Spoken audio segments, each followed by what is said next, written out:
Louvado seja o nome do Senhor.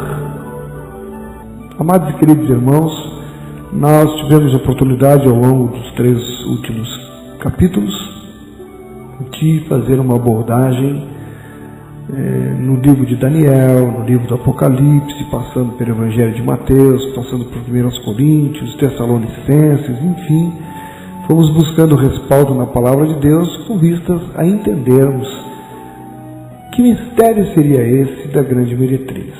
Recapitulando rapidamente, nós vimos que Daniel teve uma visão. Essa visão de Daniel nos chama a atenção porque foi uma visão que ele teve 600, 700 anos antes de Cristo. No começo do Império Babilônico, ele teve uma visão de que 4 reinos se levantariam sobre a terra e dominariam a terra. E ele estava vivendo o começo do primeiro reinado, que era o reino da Babilônia. E nós vimos que essa visão, que era uma visão profética, ela se cumpriu literalmente. Porque a própria Bíblia, inclusive, explicava que os animais que ele estava vendo, a própria Bíblia explicou, mostra que eram reinos que se levantariam. Quando a gente confronta, então, o que está na Bíblia com o que aconteceu realmente na história, principalmente sabendo que o primeiro reino foi a Babilônia, que Daniel estava vivendo lá, inclusive, no começo desse reinado, quando se confronta com a história, vê-se que a visão foi realmente cumprida. O primeiro reino era a Babilônia, o segundo os medo-persas, o terceiro os gregos, que dominaram o mundo, e os gregos foram vencidos pelos romanos, pelo Império Romano, e o Império Romano se manteve até vários anos depois de Cristo. Vimos também que na visão de Daniel, nesse Império Romano, que era 10 chifres, seriam vários Césares, conforme nós vimos, saía do meio desses chifres um chifrezinho pequeno, mas que ele tinha olhos de homem, boca de homem, e esta boca proferia palavras insolentes contra o Deus Altíssimo. E nós vimos também que, segundo a profecia, seria uma igreja, na verdade, né? Essa Babilônia, essa meretriz também que cruzamos lá no Apocalipse, que tem ligação com as visões de Daniel. Então seria uma grande meretriz, seria a Babilônia. Ela seria uma igreja. E vimos também que esta igreja teria, ao longo da história, mudado a verdade da palavra de Deus. Só recapitulando, a gente viu aqui uma série de desvios da doutrina que foram introduzidos por esta igreja, desde o ano 310, a história da reza pelos defuntos, e por aí vai, chegamos até em 1950, em que falava que foi instituído o dogma da presença real e corporal de Maria no céu, ou seja, que Maria teria ascendido ao céu, a ascensão do corpo de Maria. Maria não teve, num decreto de 1950, Maria não teria morrido como todos os demais, e teria, igualmente, Jesus teria subido aos céus com seu corpo. A esse propósito, eu gostaria de despertar a atenção dos amados irmãos para o contido no Evangelho de João. No Evangelho de João, no capítulo 3, no versículo 13, que é muito claro e derruba essa última questão aqui, do fato defendido de que Maria teria subido aos céus. Eu estou pegando a Bíblia, não estou discordando apenas por discordar. O homem decretou que Maria subiu aos céus, mas a Bíblia diz em João capítulo 13, versículo 13, simplesmente o seguinte, preste atenção: ora, ninguém subiu ao céu, senão aquele que de lá desceu, a saber, o Filho do Homem que está no céu. Ora, ninguém subiu ao céu, senão aquele que de lá desceu, a saber, o Filho do Homem que está no céu. Só este, só Jesus. Mas, infelizmente, essa Babilônia, que tem por tradição deturpar, distorcer a palavra, criou, não sei como, que além do Filho de Deus, que desceu e subiu ao céu, Maria também teria subido, com todo o respeito à mãe de Jesus. Mas não há base bíblica, vocês vão de convir comigo, para defender este dogma. Não há base bíblica. Enfim, nós vimos depois, na sequência do estudo, que esta mulher essa Babilônia estava adornada com ouro, com pedras preciosas, que tinha um cálice de ouro na mão, cheio de abominações e impurezas, resultado exatamente da sua prostituição. Era uma mulher rica, não é? Ostentava riqueza e vestida de púrpura, ou seja, com a cor predominante vermelha. E isso nós vimos na sequência também, Apocalipse 17, 9, a localização geográfica desta igreja. Veja que fala em Apocalipse 17, 9, aqui está o sentido que tem sabedoria. 2 pontos. As 7 cabeças são 7 montes nos quais a mulher está sentada. E vamos ver que existe uma cidade no mundo que está localizada sobre 7 colinas, sobre 7 montes. O nome dessa cidade é Roma, e no país chamado Itália, e ela está realmente localizada na parte central do país, às margens do rio Tibre, que atravessa a cidade de norte para o sul, a apenas 24 quilômetros do mar Tirreno. A cidade se estende por 7 colinas, situadas à margem esquerda do Tibre. Essas colinas cada uma tem um nome. São 7. Capitólio 1, Quirinal 2, Viminal 3, Esquilino 4, Célio 5, Aventino 6 e Palatino 7. 7 colinas. A cidade de Roma está entre 7 colinas. A Bíblia diz que esta igreja estaria localizada numa cidade que fica localizada entre 7 colinas. É Roma. Muito bem. A Bíblia é muito clara aqui. Em Apocalipse 18, de 1 a 5, e nós destacamos o verso 4, para darmos continuidade, eu concluí o estudo dizendo: retirai-vos dela, povo meu, para não serdes cúmplices em seus pecados e para não participardes dos seus flagelos. Retirai-vos dela, povo meu. Ou seja, Deus está dizendo: você que é do meu povo, você que é dos meus, olha, retire-se dela, para você não ser cúmplice dos seus pecados e para você não acabar participando dos seus flagelos, porque ela vai ser flagelada. Porque a grande meretriz. Aí eu fiquei assim, meu Deus, como a Bíblia é clara, não é? Retirai-vos dela, retirai-vos dela. E era uma voz do céu que dizia isso, ou seja, era a voz de Deus. Mas eu saí daqui ontem muito preocupado. Muitas pessoas me ligando, encontrando comigo na rua, algumas com palavras negativas. Eu já estava esperando isso mesmo. Era de se esperar. Grande tem sido a repercussão desse estudo.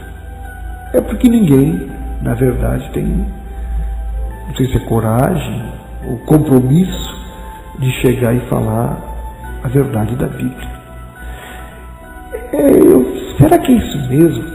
É muito difícil, não é, gente? Irmãos, sinceramente, pensa comigo, não é difícil de acreditar. A gente olha assim, você está imaginando, você sabe qual é a igreja que está sendo falada. E você diga, mas não pode ser, porque a gente se acostuma. A gente não se acostuma a ver, estaria tudo normal. A gente se acostuma com uma coisa que está errada. A gente se acostuma com o mal. Mas eu acho melhor a gente estudar um pouco mais, para não ficar dúvida. Vamos lá? Vamos estudar um pouco mais e vamos aprender juntos. Abra sua Bíblia em Daniel, capítulo 8. Eu vou ler os versos do 1 ao 12. Preste bem atenção, o texto é longo, mas eu faço questão absoluta de ler o texto, o contexto inteiro, para não ser acusado, inclusive, de estar retirando o texto do contexto. Ouça bem, Daniel 8, do 1 ao 12. Diz assim: No ano terceiro do reinado do rei Belsazzar, eu, Daniel, tive uma visão depois daquela que eu tivera a princípio. Ele teve outra. Ele teve outra visão. O que será que ele viu? Quando a visão me veio, pareceu-me estar eu na cidadela de Suzã, que é a província de Elão, e vi que estava junto ao rio Ulai. Então levantei os olhos e vi, e eis que diante do rio estava um carneiro, o qual tinha 2 chifres. Começou com a história de bicho de novo, não é? Um carneiro com 2 chifres. Um carneiro, o qual tinha 2 chifres, e os 2 chifres eram altos, mas um mais alto do que o outro, e o mais alto subiu por último. Vi que o carneiro dava marradas para o ocidente e para o norte e para o sul. E nenhum dos animais lhe podia resistir, e nem havia quem pudesse livrar-se do seu poder. Ele, porém, fazia segundo a sua vontade, e assim se engrandecia. Essa é uma visão de Daniel, hein? Daniel. Bem antes de Jesus. Então diz que fazia o que bem entendia, né? Ninguém podia se livrar do seu poder, e ele se engrandecia. No verso 5 diz: Estando eu observando, eis que um bode vinha do ocidente sobre toda a terra, mas sem tocar no chão. Este bode tinha um chifre notável entre os olhos. Dirigiu-se ao carneiro, que tinha os 2 chifres, o qual eu tinha visto diante do rio, e correu contra ele com todo o seu furioso poder. Viu chegar perto do carneiro, e enfurecido contra ele, o feriu, e lhe quebrou os 2 chifres, pois não havia força no carneiro para lhe resistir. E o bode o lançou por terra, e o pisou aos pés, e não houve quem pudesse livrar o carneiro do poder dele. O bode se engrandeceu sobremaneira, e na sua força quebrou-se-lhe o grande chifre. E em seu lugar saíram 4 chifres notáveis para os 4 ventos do céu. De um dos chifres saiu um chifre pequeno e se tornou muito forte para o sul, para o oriente e para a terra gloriosa. Cresceu, anote bem essa frase aí, hein? Cresceu até atingir o exército dos céus. Que interessante. Era um chifre pequeno de novo aqui que cresceu até atingir o exército dos céus. E alguns do exército e das estrelas lançou por terra e os pisou. Lançou por terra e os pisou. Sim, engrandeceu-se até ao príncipe do exército. Isso é curioso. Que seria esse engrandecimento deste bode? Se engrandeceu até o príncipe do exército dos céus. Quem é o príncipe do exército dos céus? Ele foi contra o príncipe. Engrandeceu-se diante desse príncipe. A Bíblia é maravilhosa, meu.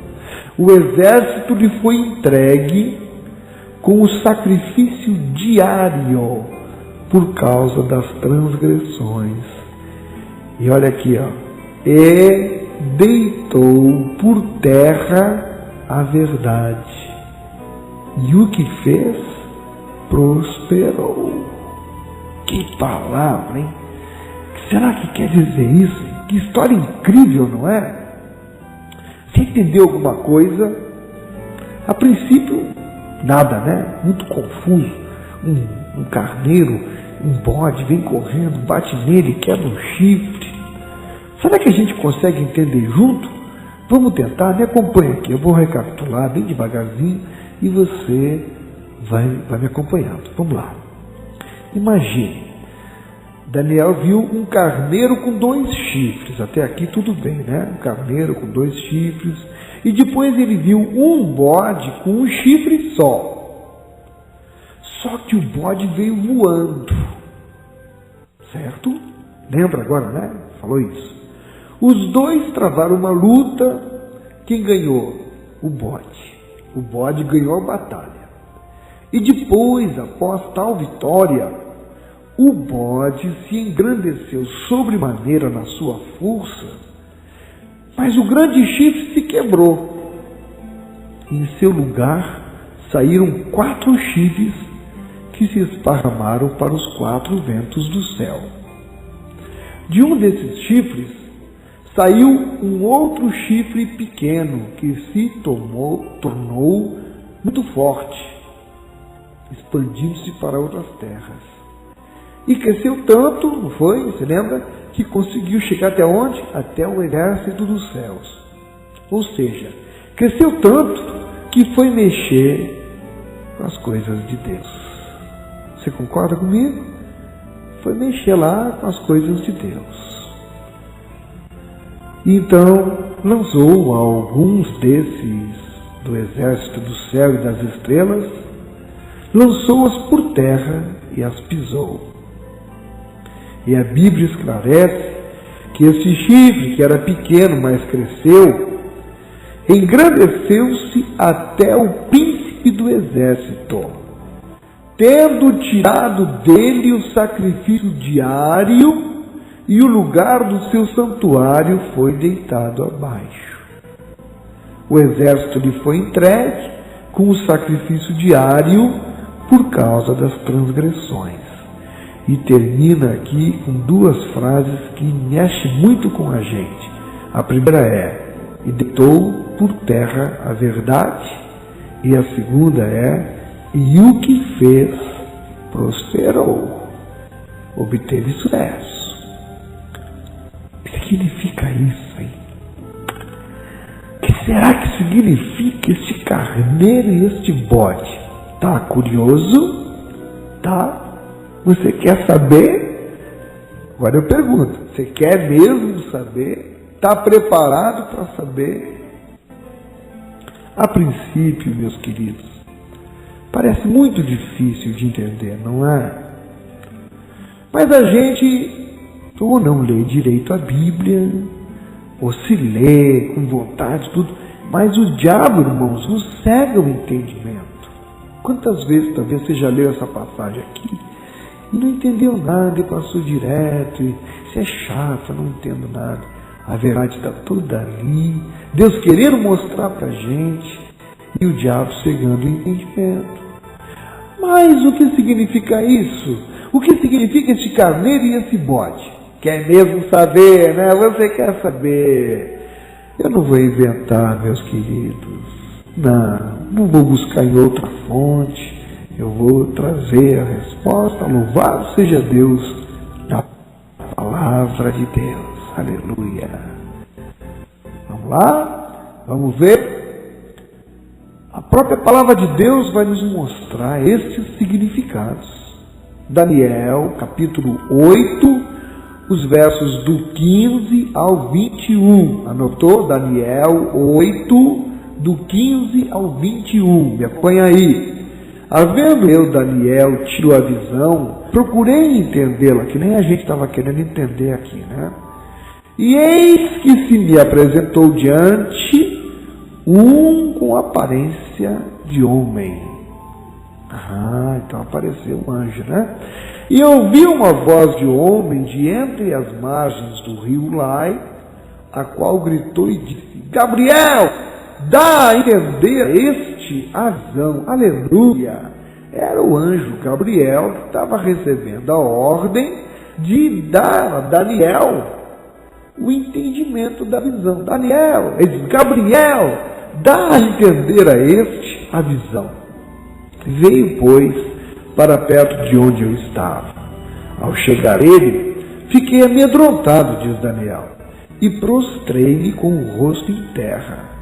Mas ele me disse: entende, filho do homem, pois esta visão se refere ao tempo do fim. Falava ele comigo quando caí sem sentidos, rosto em terra.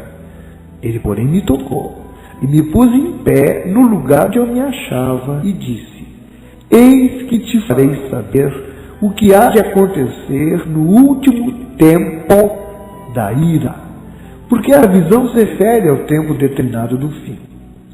E agora aqui preste atenção, verso 20, o anjo vai explicar. Está na Bíblia, eu não estou inventando nada.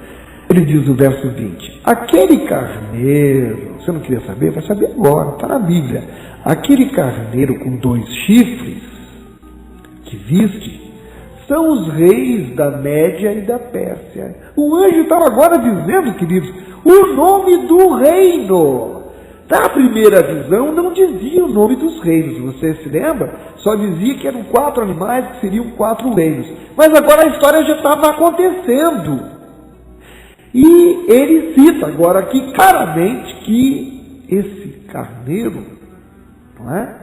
Era o carneiro com 2 chifres, são os reis da Média e da Pérsia. 2 chifres, um da Média, o outro da Pérsia.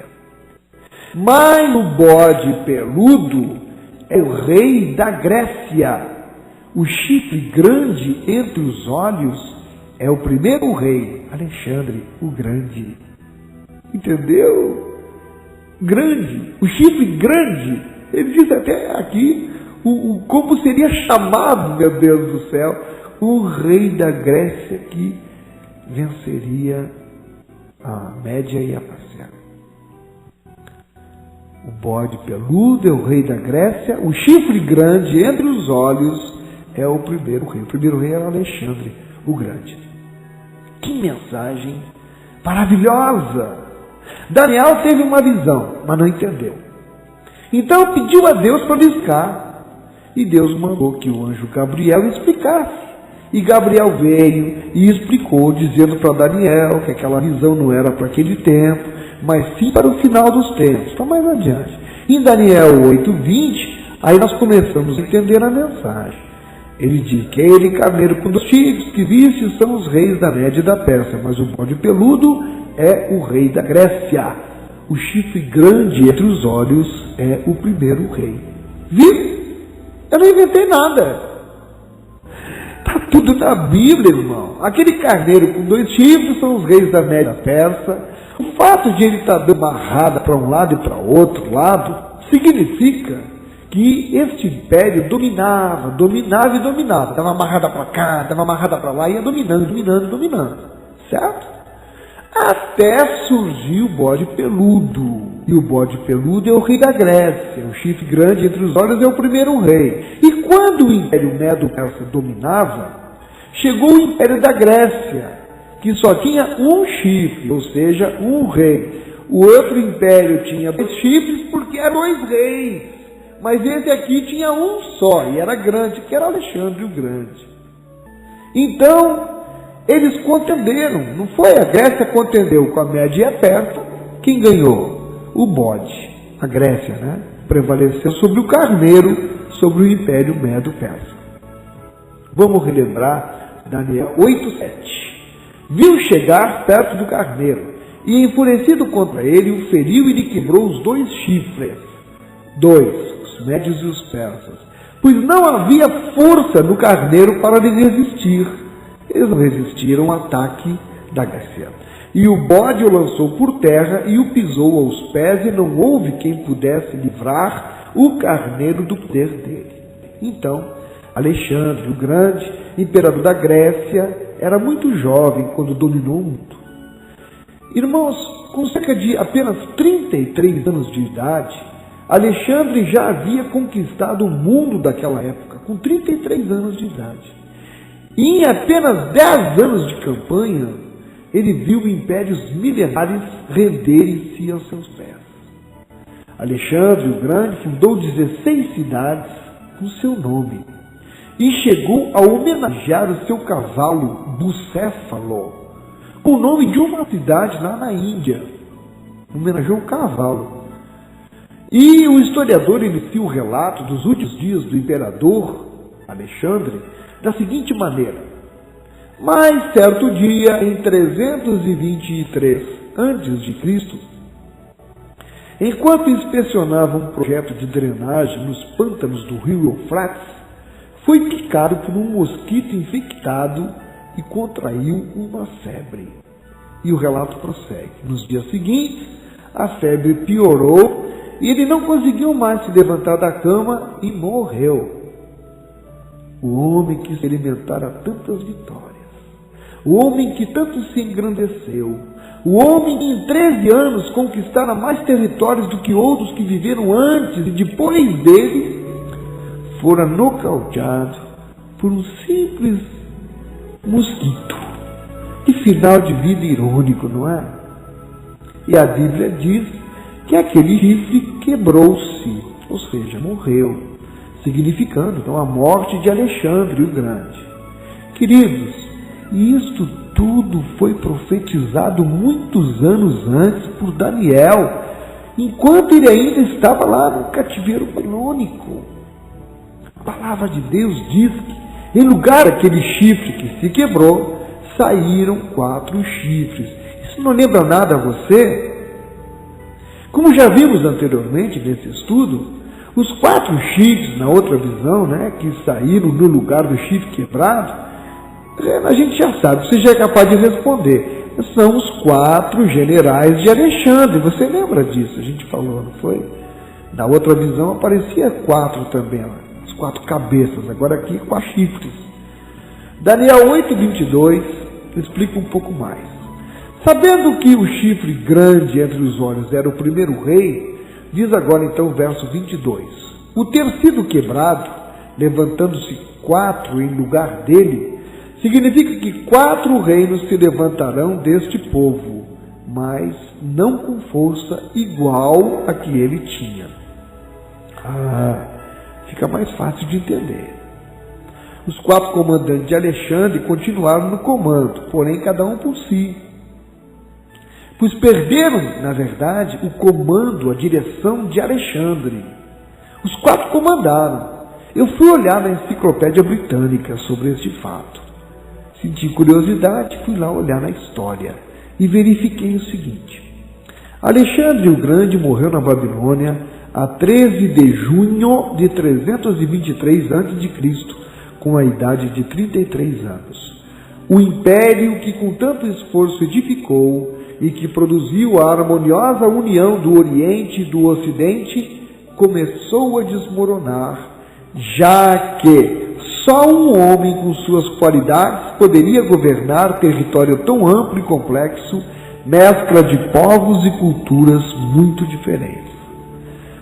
Então, se vê que os 4 que tentaram seguir o reinado, eles se enfraqueceram, porque só um homem com a capacidade de Alexandre poderia manter aquele império unido. Os 4 não conseguiram, se enfraqueceram também. A Bíblia diz que após o chifre do bode se quebrar, saíram 4 chifres, e de um dos chifres uma ponta pequena. Daniel 8, verso 9. Vamos lá para a palavra. De um dos chifres saiu um chifre pequeno, e se tornou muito forte para o sul, para o oriente e para a terra gloriosa. Muito bem. Acompanhando a história, nós sabemos que o império que subjugou os gregos foi quem? O Império Romano. Estenderam seu domínio sobre o mundo daquela época, tendo dominado inclusive a terra gloriosa. Qual é a terra gloriosa? Jerusalém. Na outra visão de Daniel, temos igualmente um chifre menor. Não é curioso isso? Saindo do meio dos outros. Vamos recordar é bom. Na outra visão, hein? Só para a gente comparar, que tem um lance aí do chifre pequeno que sai, né? Na outra visão agora, nessa segunda, fala desse chifre pequeno. Vamos recordar a primeira. Daniel 7:8 informa: eu estava olhando os chifres com atenção e notei outro chifre menor que nasceu entre os outros. 3 chifres foram arrancados para dar lugar a esse chifre menor, que tinha olhos como os de gente e uma boca que falava com muito orgulho e insolência. Lembrou agora? Muito bem. O que significa então esse chifre menor que tinha olhos como os de gente e uma boca insolente? Nós já comentamos aqui, também nesse estudo, falando do Império Romano, que Roma teve 2 partes, a Roma pagã e a Roma cristã. Como nós já vimos, aquela história do bicho feio com 10 chifres é a Roma pagã. Uma profecia, meus queridos e amados irmãos, confirma a outra. O chifre pequeno, meu irmão, minha irmã, é a Roma cristã, que nasceu dentre a Roma pagã. A Roma cristã saiu do meio da Roma pagã. Amém? Amém, é verdade. Pequena, saiu pequenininha, né? Começou com quem nada quer. Voltemos para Daniel 8, verso 23. Mas no fim do seu reinado, quando os prevaricadores acabarem, levantar-se-á um rei de feroz catadura. Eu fui ver o que é catadura, hein? Significa, no dicionário Aurélio, catadura é semblante, aspecto. Então seria um rei de semblante, né? Feroz, de aspecto feroz. Feroz catadura. E especialista em intrigas. Grande é o seu poder. Presta atenção aqui. Grande é o seu poder, presta atenção. Mas não por sua própria força. Portanto, essa palavra aqui. O poder era grande, mas não pela própria força.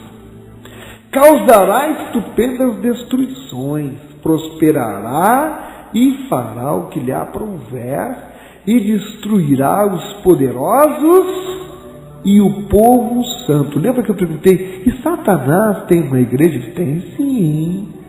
Está vendo aqui, ó? Se engrandeceu, mas não pelo seu próprio poder. De quem seria este poder, hein? Não por sua própria força. De quem seria esta força, melhor dizendo? Aí continua no verso 25. Por sua astúcia nos seus empreendimentos, presta atenção, fará prosperar o engano. No seu coração se engrandecerá e destruirá a muitos que vivem despreocupadamente. Irmãos, como é revelador isto? Quem vive despreocupadamente é fácil de ser iludido, é fácil de ser enganado. A palavra está dizendo aqui, ó, fará prosperar o engano, no seu coração se engrandecerá e destruirá muitos que vivem despreocupadamente. É claro, quem não presta atenção na palavra, que vive despreocupado, que não está nem aí, é levado, é fácil de ser conduzido. Continua a palavra, levantar-se-á contra o príncipe dos príncipes. Quem é o príncipe dos príncipes? Jesus.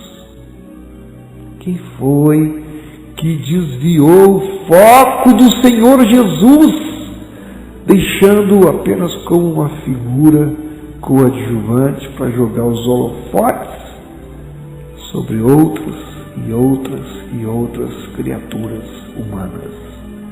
Que está aqui na palavra. Contra o príncipe dos príncipes. Mas há uma esperança. Ele termina dizendo, mas será quebrado sem esforço de mãos humanas.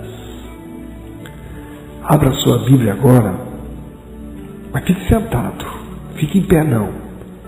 Em 2 aos Tessalonicenses, capítulo 2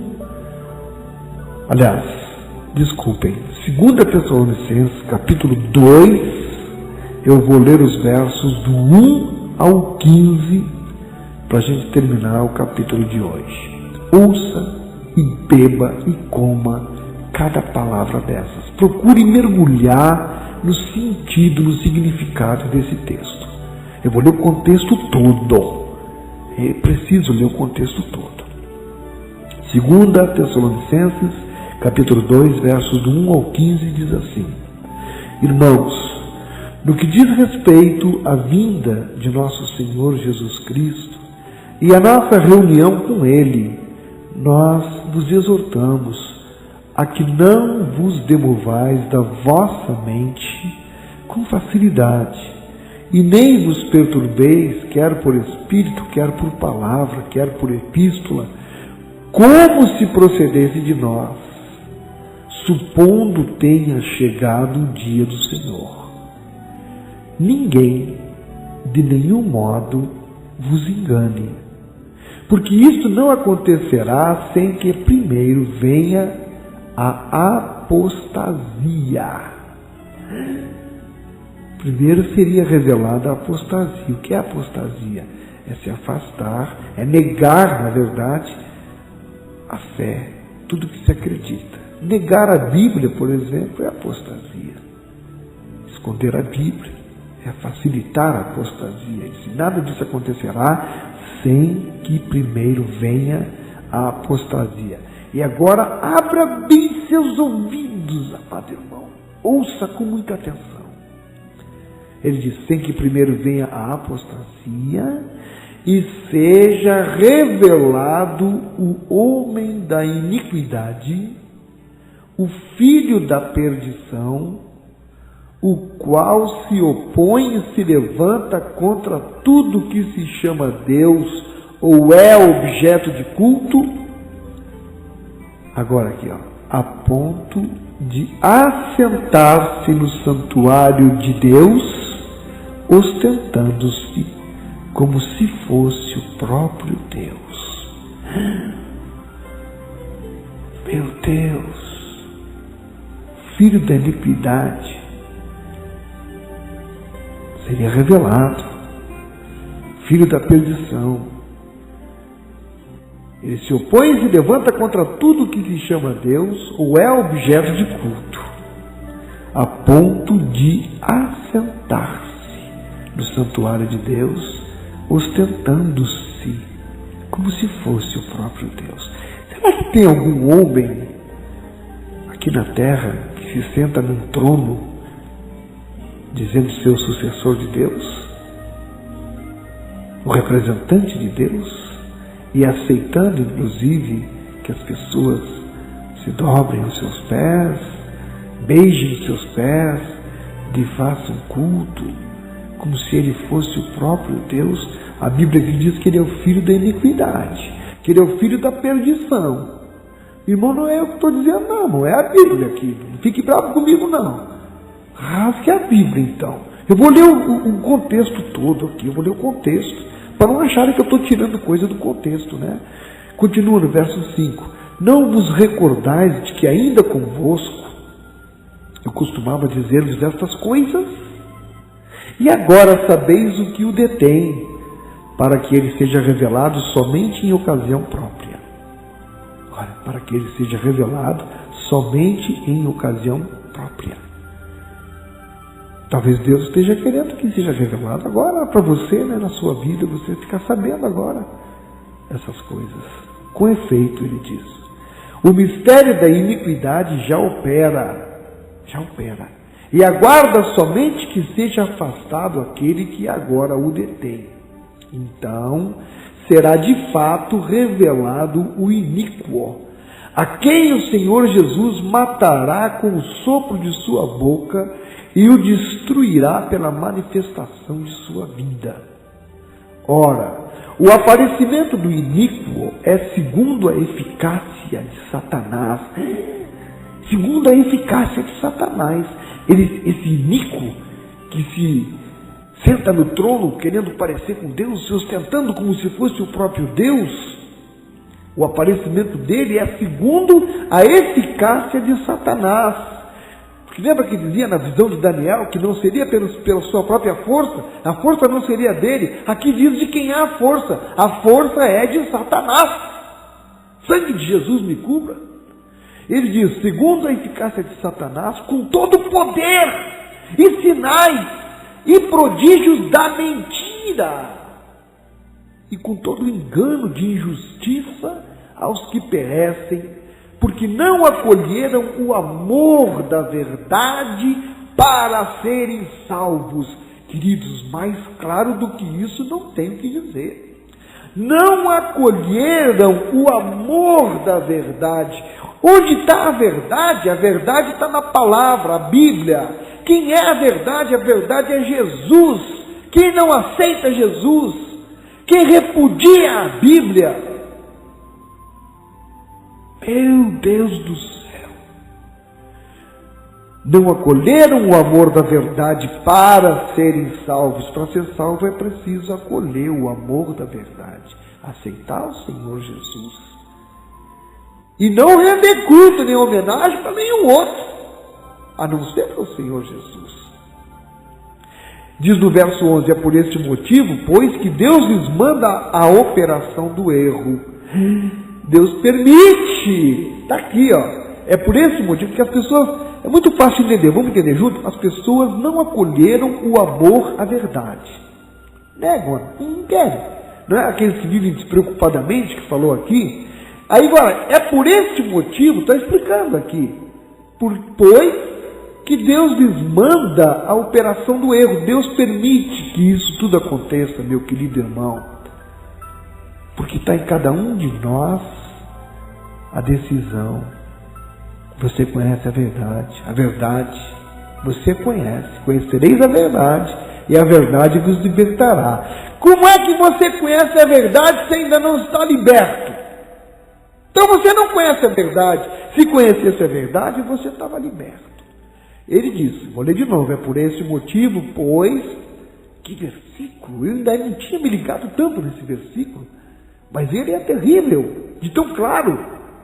É por esse motivo, pois, que Deus lhes manda a operação do erro para darem crédito à mentira, a fim de serem julgados todos quantos não deram crédito à verdade. Antes, pelo contrário, deleitaram-se com a injustiça. Deleitaram-se com a injustiça. Entretanto, devemos sempre dar graças a Deus por vós, irmãos amados pelo Senhor, porque Deus vos escolheu desde o princípio para a salvação, pela santificação do Espírito e fé na verdade, para o que também vos chamou mediante o nosso Evangelho, para alcançardes a glória de nosso Senhor Jesus Cristo. E no verso 15 ele diz assim, pois, irmãos, permanecei firmes e guardai as tradições que vos foram ensinadas, seja por palavra, seja por epístola nossa. Muito bem, meu tempo está acabado, mas eu devo alertá-lo de uma coisa antes de encerrar, amado ouvinte da palavra de Deus. Eu devo alertá-lo, é minha obrigação, é meu compromisso lembrar você da palavra de Deus em Provérbios, capítulo 28, versículo 9, que diz assim, o que desvia os ouvidos de ouvir a lei, até a sua oração será abominável. Eu tenho que te alertar disso. Qual igreja será que fez e que faz tal tipo de mistura do santo com o profano?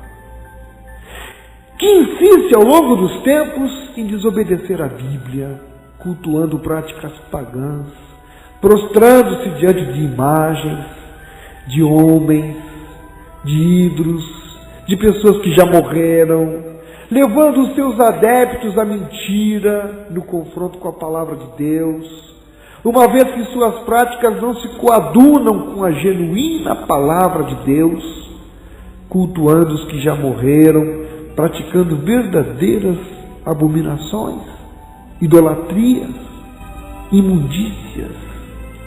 Sinceramente, Existe? Será alguma igreja assim?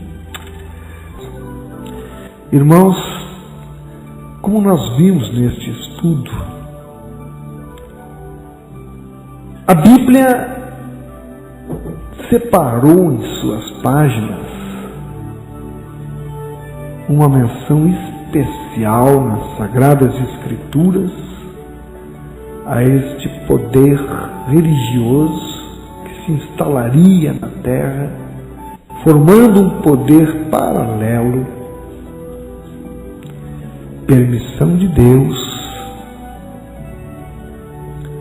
exatamente para que a mentira fosse propagada e os incautos, os que gostam de viver despreocupadamente, fossem até atraídos por ela. Mas a palavra está aí, irmãos. A palavra está aí, sendo pregada todos os dias. A verdade tem sido mostrada, tem sido revelada.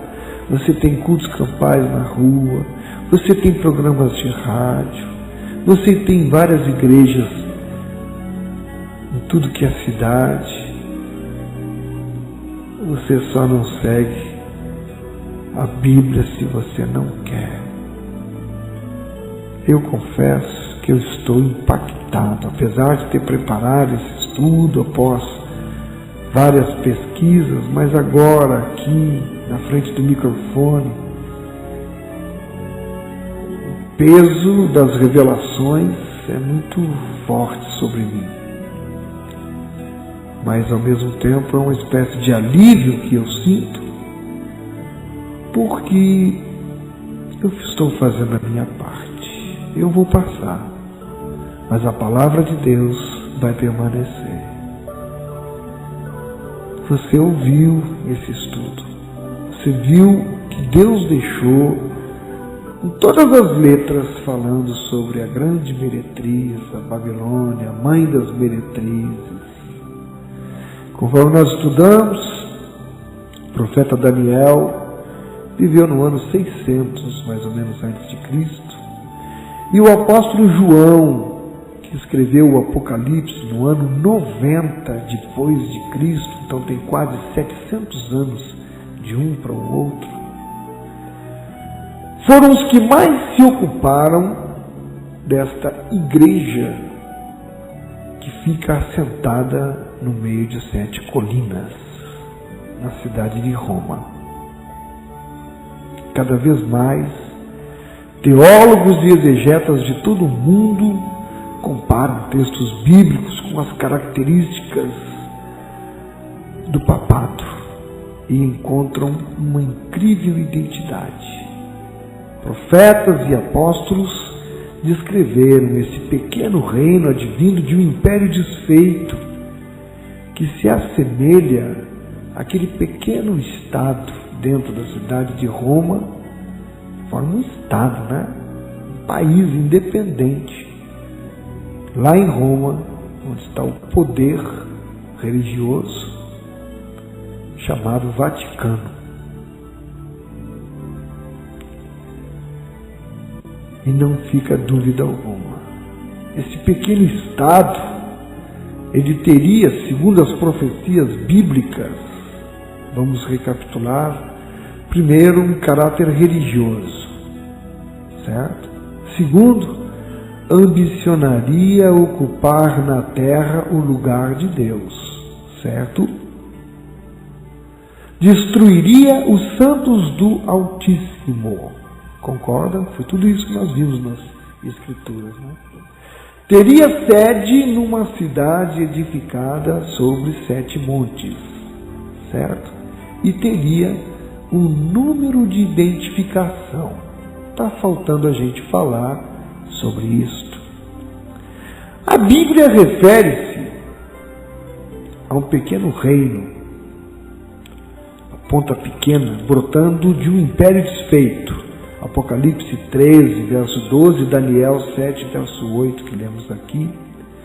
Foi o que sucedeu, queridos, quando o Império Romano desintegrou-se no ano 476 depois de Cristo, surgindo dele o papado, conservando o latim como língua, como idioma. Segundo, as Sagradas Escrituras registram que esse pequeno reino teria caráter religioso, pois, conforme vimos em 2 Tessalonicenses, capítulo 2, versículo 4, o qual se opõe e se levanta contra tudo que se chama Deus ou é objeto de culto, a ponto de assentar-se no santuário de Deus, ostentando-se como se fosse o próprio Deus. Caráter religioso, assentar-se aí no trono de Deus, né? Está certa a profecia. Os papas dizem que na terra eles ocupam o lugar de Deus, são representantes de Deus. Fui ver o dicionário, a palavra vigário, ela tem esse sentido. Segundo o dicionário Aurélio, o Papa é o vigário de Cristo.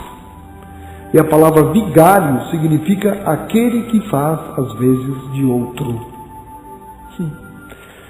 O profeta Daniel escreveu que esse pequeno reino seria cruel, pois destruiria os santos do Altíssimo. Está em Daniel, capítulo 7, verso 25. Essa profecia, feita 600 anos antes de Cristo, assenta-se muito bem ao papado. Que somente, meus amados e queridos irmãos, durante a Idade Média, entre os anos 500 a 1700 depois de Cristo, eliminou nada mais, nada menos do que 50 milhões de cristãos não católicos. Se os historiadores estiverem certos, os papas nesse período fizeram mais mortes do que as 2 guerras mundiais juntas. Para não deixar dúvida, o apóstolo João disse que essa instituição religiosa falsa teria sede numa cidade edificada sobre 7 montes. Apocalipse de João 17, verso 9. Como vimos, Roma está edificada sobre 7 montes bem conhecidos na Itália: o Quirinal, o Viminal, o Esquilino, o Célio, o Aventino, o Palatino e o Capitolino. Queridos, nosso querido apóstolo João acertou na mosca. A liderança desse pequeno reino tem na Bíblia vários nomes, tais como Anticristo, Besta, com um número que o identifica, que é o famoso 666, 666. Em Apocalipse 13, 18 fala desse número.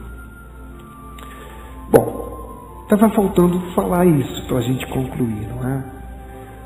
Santo Irineu, no ano 130 depois de Cristo, 130, 40 anos depois de João ter escrito o Apocalipse. Ele era discípulo de Policarpo, que já havia sido discípulo de João, autor do Apocalipse. Policarpo era discípulo de João e esse Irineu foi discípulo de Policarpo.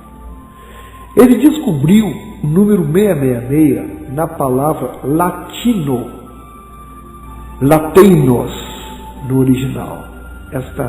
Lembra do chifre pequeno que teria boca como de homem e ficaria falando insolências? A língua que o papado assumiu foi o latim. E o Santo Irineu descobriu na palavra latino, que no original é lateinos. Escreve aí, lateinos. L-A-T-E-I-N-O-S.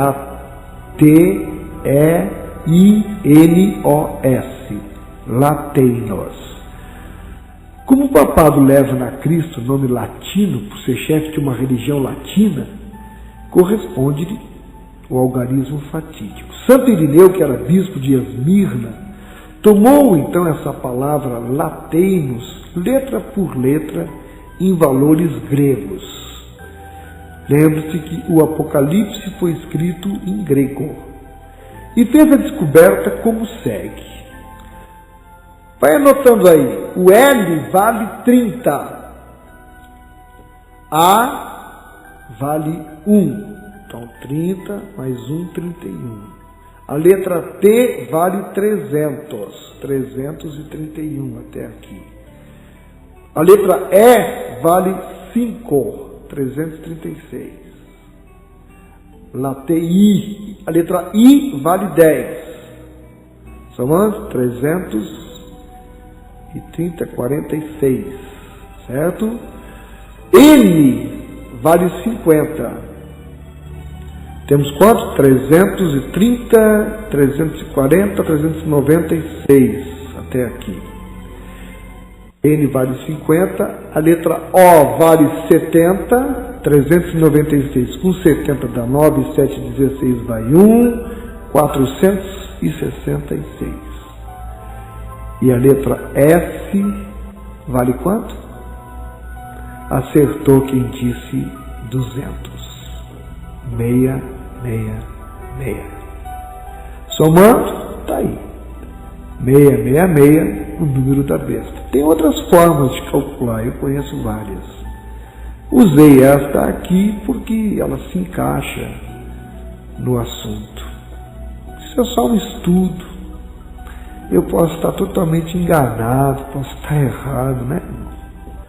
O apóstolo João previu que esse pequeno reino religioso enganaria as nações com feitiçarias. Está em Apocalipse 18, verso 23. Confira aí.